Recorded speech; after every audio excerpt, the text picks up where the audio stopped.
Bonjour à toutes et à tous, il y a quelques mois, j'ai décidé de revendre mon Digiphantom 3 professionnel, et dans cette vidéo, je vais vous donner les 3 raisons qui ont fait que j'ai fait ce choix-là.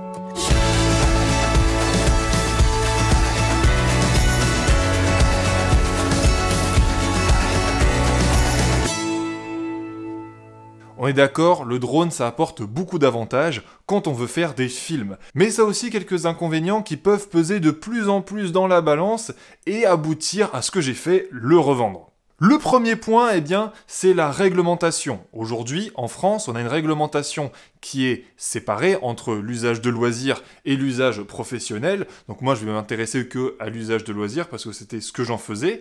Et malgré tout, même si c'est que pour le loisir, je trouve qu'il y a quand même beaucoup de restrictions qui nous empêchent vraiment d'utiliser cet outil qui permet d'avoir pas mal de liberté. Je peux comprendre que ce soit assez strict, parce que c'est vrai que j'ai vu pas mal de personnes faire absolument n'importe quoi et mettre en danger des gens avec leur drone, mais d'un autre côté, pour les utilisateurs lambda et respectueux des autres, on est vraiment très limité. On est limité en hauteur, on est limité en distance, et on est limité en lieu. Alors bien sûr, on n'allait pas voler au-dessus d'une centrale nucléaire, mais par exemple, moi, ce qui m'est arrivé, c'est que j'étais parti en voyage au Pays Basque, là, pendant cet été, et je suis allé au château d'Abadia, bon, pour ceux qui connaissent, et en gros, dans le château d'Abadia, il y a une grande zone de verdure qui aboutit à des falaises, etc.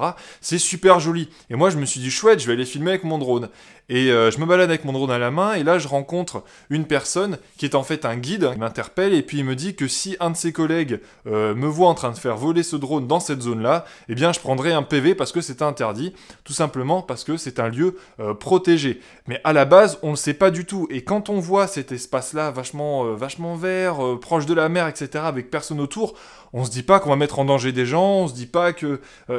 voilà quoi, non, on se dit vraiment on peut le faire voler, on va avoir des images magnifiques de nos vacances, et non, même là on est limité, et c'est vrai que là ça m'a fait vraiment le déclic, je me suis dit putain, j'emmène ce gros drone là avec moi, et je peux même pas le faire voler dans un espace où j'embête personne quoi. Alors on nous met en place des cartes qui nous permettent de savoir où on peut le faire voler ou non, mais si on regarde cette carte honnêtement, elle est à 99% rouge, c'est-à-dire qu'on peut le faire voler nulle part.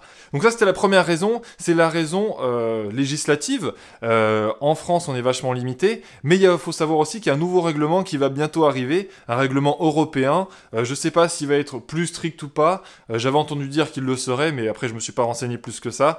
Mais bon voilà, les réglementations changent tout le temps, donc je me suis dit pour l'instant je le revends, j'en achète pas d'autres, et puis on verra plus tard dans quelques années avec les nouveaux drones qui vont arriver, etc., si je me permets de réinvestir ou non dans un nouveau drone. La deuxième raison qui a fait que j'ai décidé de le revendre, c'est l'encombrement. Faut savoir que moi j'ai pas eu de chance, c'est-à-dire que j'ai acheté le Digiphantom 3 Pro et à peine un mois et demi après, ils ont sorti le Digimavic Pro, donc beaucoup plus petit, quasiment aussi performant, voire même aussi performant.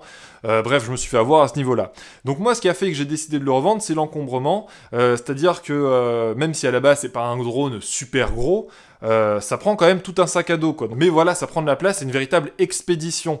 Et au départ, ça paraît innocent, mais c'est vrai qu'au fur et à mesure, on a de moins en moins envie de l'utiliser parce que ça prend de la place. Alors si on a que le drone, c'est pas grave. Mais si par contre, on ajoute au drone une caméra, un stabilisateur, un trépied, j'en sais rien moi, des batteries supplémentaires, un filtre, etc., tout de suite ça devient une véritable expédition et c'est vraiment galère. Et au final, ça apporte plus d'inconvénients que d'avantages, pour mon utilisation en tout cas. Voilà, donc là on arrive à la troisième raison qui a fait que j'ai vendu mon drone, c'est pour m'acheter du nouveau matos. Faut savoir que moi je filmais uniquement avec un Canon 60D, qui est par là.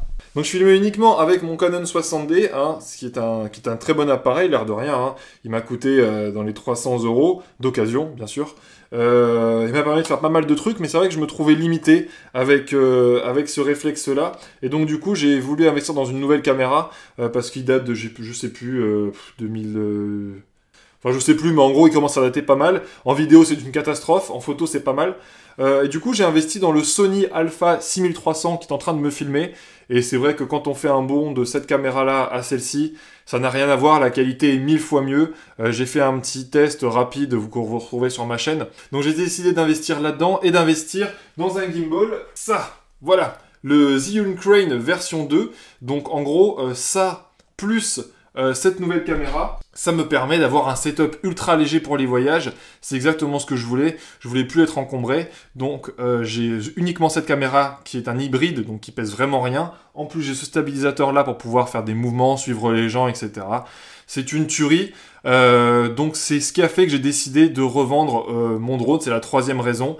Même si j'ai plus de plans aériens, je peux quand même avoir des plans larges parce que je peux tout simplement m'éloigner. Mais aussi avec le gimbal, on a une petite fixation en dessous qui permet d'attacher par exemple une perche assez solide ou alors un monopode. Et donc du coup je peux étendre ça et avoir un plan aérien. Bon, je vais pas aller à 50 mètres, mais déjà je peux aller à 2 mètres, 2 mètres de haut, ce qui est pas mal, et d'avoir un aperçu à peu près drone. J'ai décidé d'avoir une meilleure caméra à la main plutôt qu'avoir un bon drone, parce que la majorité de mes shoots, eh bien, je les fais à la main.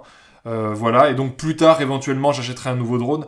Mais en tout cas, vraiment, pensez à ces éléments-là. Souvent, on vous dit, voilà, le drone, c'est magique, il n'y a que des points positifs, mais ça a aussi pas mal de points négatifs, et il faut le penser sur la durée, parce que au départ, on se dit, on s'en fiche, et au fur et à mesure qu'on shoot avec, on se rend compte des inconvénients qui pèsent de plus en plus dans la balance. Mais en tout cas, si j'ai vraiment un conseil à vous donner, si vous êtes comme moi, un filmmaker qui fait des vidéos uniquement pour les vacances, uniquement de ses voyages, etc., prenez un drone le plus léger possible, voire même le Digispark. Je pense que c'est pas dramatique si vous n'avez pas la meilleure qualité au monde, sachant que vous ne revendez pas vos images. Voilà, donc c'était les 3 raisons qui ont fait que j'ai décidé de revendre mon Digiphantom 3 professionnel. Bientôt, je vais vous faire une vidéo sur ce stabilisateur, que c'est en partenariat avec Zhiyun qui me l'a envoyé, voilà. Et puis je vous ferai aussi une vidéo sur mon Sony Alpha. Voilà, donc c'est tout pour cette vidéo. Si elle vous a plu, n'hésitez pas à mettre un petit like et vous abonner. Je m'excuse de faire vraiment très peu de vidéos en ce moment, mais je passe un concours et du coup ça me prend pas mal de temps. J'ai très peu de temps pour moi. J'espère que vous avez quand même aimé et puis à la prochaine.